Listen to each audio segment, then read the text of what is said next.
কুচিগুলো এভাবে কেটে নিয়ে লাগাতে হবে।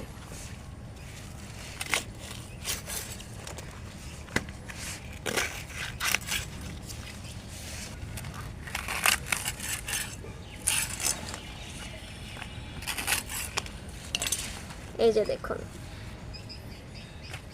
এগুলো আমি এখন লাগিয়ে দিব। রাখো, এগুলো আমি এখন লাগিয়ে দিব।